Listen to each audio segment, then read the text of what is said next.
Hello everybody, welcome to another Photoshop CS6 tutorial, and this is Buddy Blackford here. I'm going to teach you about learning how to merge adjustment layers. And you can have several adjustment layers on top of your photo or your design or whatever you want, and it's not uncommon to do that because adjustment layers can only hold one set of data. They don't have any pixels in them or anything like that. It's just mathematical data.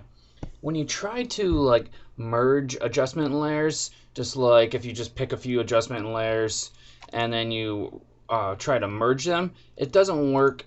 You don't have they don't go together. They just create a transparent layer. So we have to figure out a way to get around that if you ever wanted to free up some of the layers, or minimize the amount of layers that you have or something like that. So I'm going to teach you a method here on how to do that. So what we need to do first, just open up any picture that you can find. So it doesn't matter what it looks like. It's preferably better to have a picture that looks nice or something like that, but up to you. And let's apply some adjustment layers to it.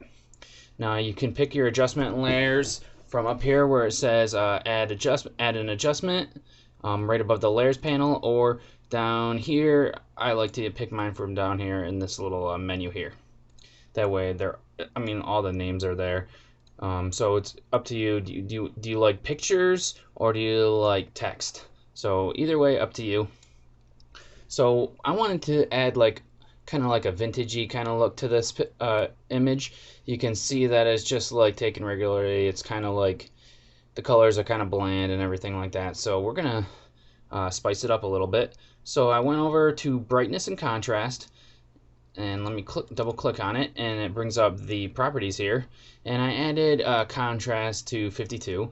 I'm just going to turn that on, and you can see that it added some contrast to the color. So here's the after picture and here's the before.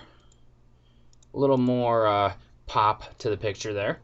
And then I added a photo filter here, and I added the warming filter and then this orange color and the density at 48%.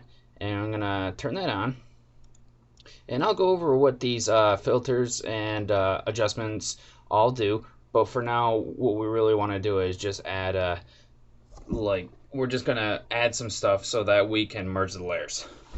And the last thing I added was this color balance adjustment layer. Let me click on it, and I changed the tone to the midtones here. Actually, I think I turned it to shadows. Yeah, I put it on shadows, and then I changed the bottom one here to go more towards blue at plus 24. And I'll turn that on, and then you can see how that effect did this. So it kind of looks like an Instagram photo now, like one of those Instagram filters.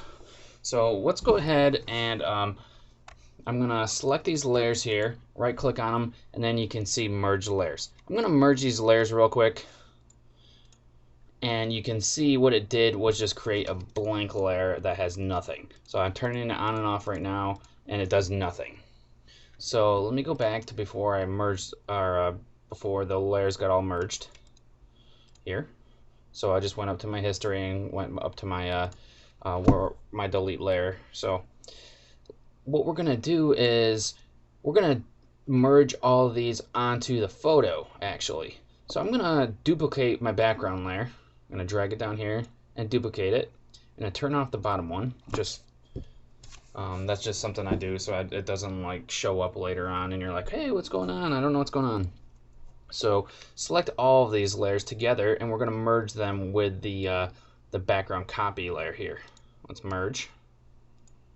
And now all of our adjustment layer effects have been added onto here. But the only thing you can't do now is you can't go back and adjust the pictures or a picture or anything like that. You can't adjust the adjustment layers is what I was trying to say.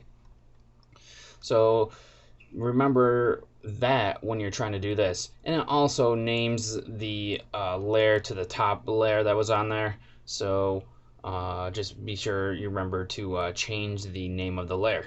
But that's how you merge adjustment layers, and that could could have been something that may have been tricking some people or tripping you up or anything like that. So that's just a quick tip that I wanted to show you, and I just want to thank you for watching, and give us a thumbs up, and check us out on buckeysroom.org, and that's about it, I guess. I always have a hard time ending these things. I never know what to say, but whatever.